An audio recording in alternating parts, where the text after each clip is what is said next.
Welcome back to Adventure Freaks. I'm Ray, and there are countries around the world with huge amounts of land and remarkably few people. They're largely ignored by tourists and expats, and they're really far away. And for the retirees who discover them, some of the very things that keep everyone else away are exactly why they love them. So today we're looking at why almost nobody lives in these three countries and why retirees love them.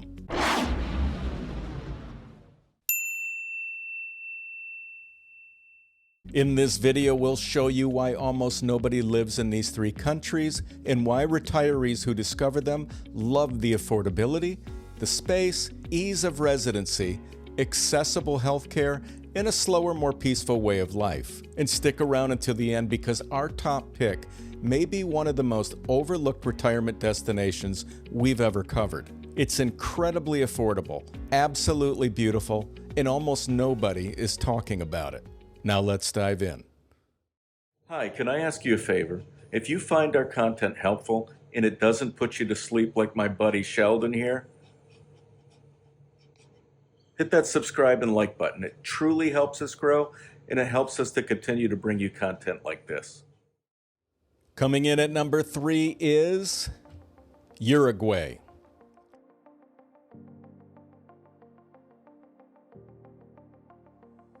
Uruguay is surprisingly empty. Only about 3.4 million people live here, and more than half are concentrated in and around Montevideo, its capital. Once you leave Montevideo, there are enormous stretches of countryside, farmland, an open space with very few people. And Uruguay is also really far away. Here's a comparison that puts it into perspective. From New York, Montevideo is about 5,300 miles away. Rome is only 4,300 miles away, so Uruguay is roughly 1,000 miles farther from New York than Rome, and getting there often requires a connection. But for retirees who discover Uruguay, some of the very things that keep everyone else away are exactly why they love it. Space and peace are a big part of the attraction. With relatively few people, little mass tourism, and smaller expat communities, retirees can enjoy a slower, more relaxed lifestyle, and a true immersion experience. And there are several places retirees tend to gravitate toward. Montevideo is the obvious choice for retirees who want the best access to healthcare, restaurants, shopping, and cultural activities. Pocitos and Punta Carretas are popular residential areas, particularly for those who want to be near the waterfront. A one-bedroom typically runs around $600 to $1,200 a month, depending on the neighborhood and quality. But one of the most intriguing choices is Colonial del Sacramento. Retirees love Colonia for its cobblestone streets, colonial architecture, waterfront cafes, and a much quieter pace of life. A typical one-bedroom long-term rental is roughly $450 to $700 a month.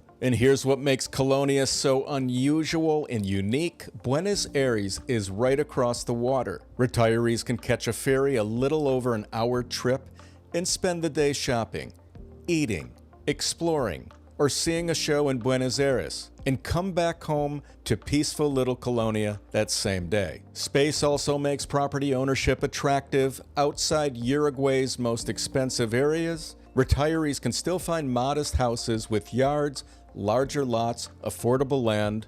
Around La Paloma, two-bedroom homes can range roughly from $70,000 to $180,000, giving retirees the possibility of owning a home with actual space around them rather than spending their retirement in a small apartment. Uruguay isn't the cheapest country in Latin America, but overall, a retiree can realistically spend around $1,500 to $2,500 a month, including rent, utilities, groceries, eating out, and local transportation, depending heavily on location and lifestyle. Healthcare is another reason retirees love Uruguay. The country's mutualistas provide access to doctors, specialists, and hospitals for a monthly membership, often around $80 to $150 a month, and staying long-term can be relatively straightforward. Uruguay offers permanent residency options for foreigners who demonstrate sufficient means to support themselves, and you'll need to show proof of income of approximately $1,500 per month per applicant. So why do retirees who discover Uruguay love it? Space, peace, and quiet, affordable housing and land, accessible healthcare, and a slower, more authentic way of life. Uruguay may be far away and overlooked, but for the retirees who find it, that's exactly the point. So have you chosen your destination and are ready to take the next step toward living abroad? Now comes the hard part, navigating the immigration process. What documents do you need? Which ones require apostilles or certified translations? What are the residency requirements? What steps need to happen first? And how do you avoid costly mistakes that can delay your move? That's where we come in. At Adventure Freaks, we've partnered with trusted vetted immigration attorneys and residency experts in countries around the world to help make your transition abroad as smooth as possible. Simply visit adventurefreaks.com, scroll down to where you see Your Move Abroad, and click on the Trusted Legal Advisor. You'll answer a few quick questions and schedule a free consultation to discuss your specific situation and goals. Check it out at adventurefreaks.com. We're here to help you throughout your journey on moving abroad. Now let's get back to the video. Coming in at number 2 is Paraguay.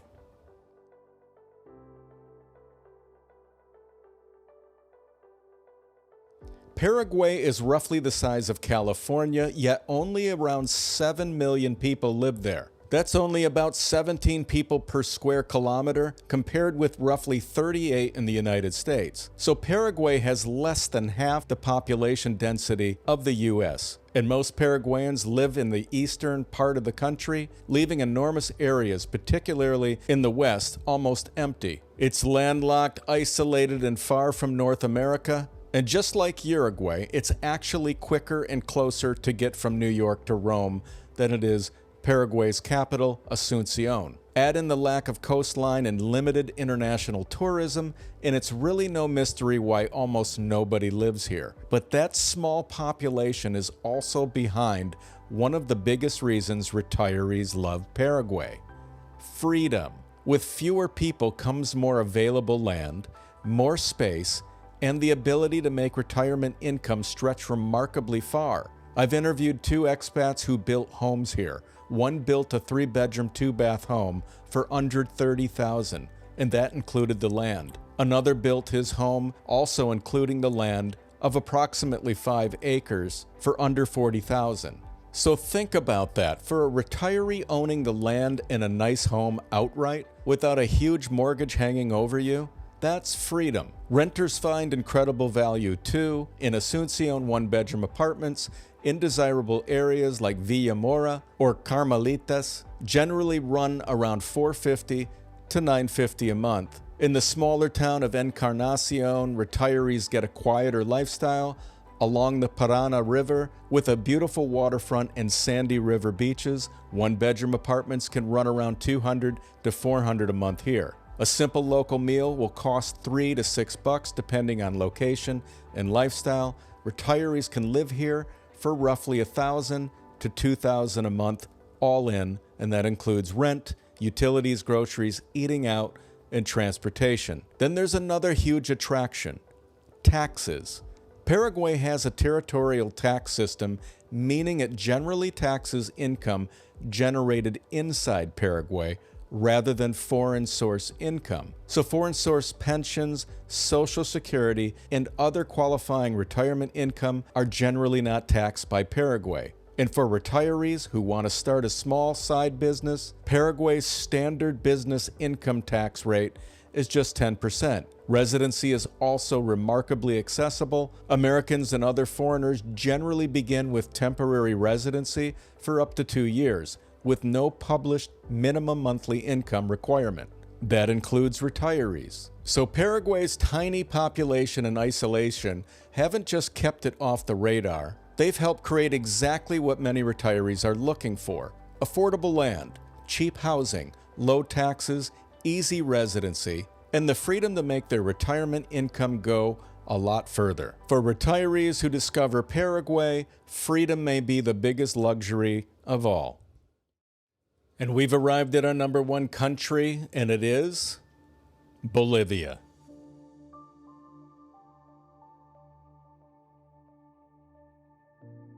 Bolivia takes the idea of almost nobody lives here to another level. It's roughly 3 times the size of Germany, yet only around 12 million people live here. That's just 12 people per square kilometer. It has less than 1/3 of the population density of the United States. It's landlocked, extremely far from North America, and huge parts of the country are mountainous, remote, or at very high elevations. So once again, it's not hard to understand why almost nobody lives here. But for retirees who discover Bolivia, being overlooked has preserved one of the things they love most about it: authenticity. This country hasn't been transformed by enormous expat communities or mass international tourism. Retirees find indigenous culture, traditional markets, historic cities, and some of the most spectacular landscapes anywhere in South America.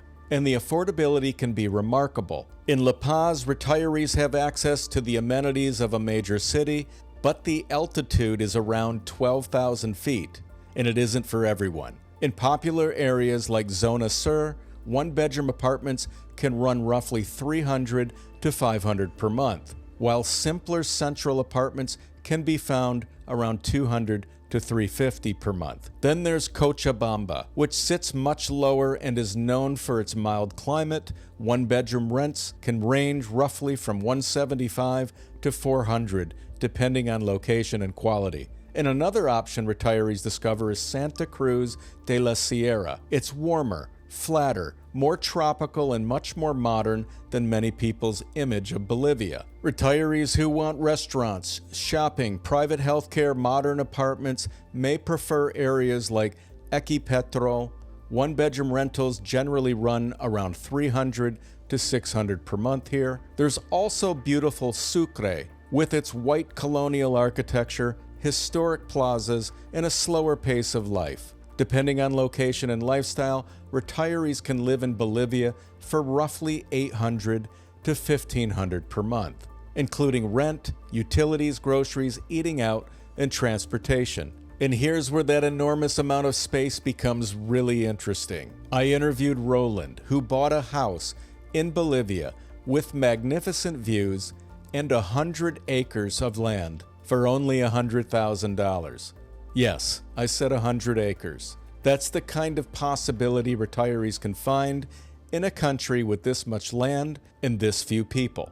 Healthcare can be extremely affordable. Retirees who want private healthcare can find private insurance in roughly the $50 to $150 per month range, depending on age, coverage, and provider, while doctor visits and other out-of-pocket medical costs can be dramatically lower than the U.S. And Bolivia doesn't have a traditional retirement visa with one huge monthly income requirement. Retirees generally use the country's regular residency pathways and demonstrate financial solvency. So why do retirees who discover Bolivia love it? Incredible affordability, enormous amounts of space, spectacular scenery, inexpensive healthcare, rich culture, very few expat bubbles, and the opportunity to own the kind of property that would be financially unimaginable for many retirees back home. Uruguay gave retirees peace. Paraguay gave them freedom. But Bolivia gives retirees something different: adventure, and the opportunity to retire somewhere that still feels truly undiscovered. So there you have it, 3 countries almost nobody lives in and why retirees love them: Uruguay, Paraguay, and our top pick, Bolivia. Could you see yourself retiring in one of these countries? Let us know in the comments below. And if you found this video helpful, please subscribe and hit that like button, and consider becoming a channel member by clicking the join. It truly helps support what we do. And for more helpful resources on living and retiring abroad, make sure to visit adventurefreaks.com. And as always, thanks for watching. I'm Ray with Adventure Freaks, showing you how to live your best life abroad.